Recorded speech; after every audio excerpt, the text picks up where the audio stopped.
नमस्कार, एकेएल न्यूज में आप सभी का स्वागत है। आइए बढ़ते हैं कुछ खास खबरों के साथ। छत्तीसगढ़ की 11 लोकसभा सीटों में से 10 सीटों पर भाजपा जबरदस्त बढ़त बनाई हुई है। वहीं कांकेर लोकसभा सीट पर भाजपा प्रत्याशी भोजराज नाग ने जबरदस्त जीत हासिल की है।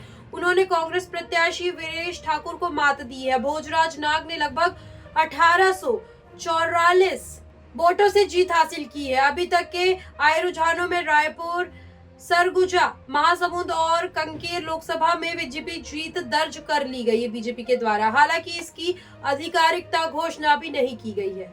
कांकेर लोकसभा चुनाव 2024 में 11 उम्मीदवारों की सूची। Bhojraj Nag Bhajpa, Viresh Thakur Indian National Congress, Tilak Ram Markam Baspa, Sukhchand Netam GGP, Thakesh Mahla BSCP, Son Singh API, Vinod Nagvanshi HRP, Bhojram Mandavi RJP, Jeevanlal मतलब सर्व आदि दल।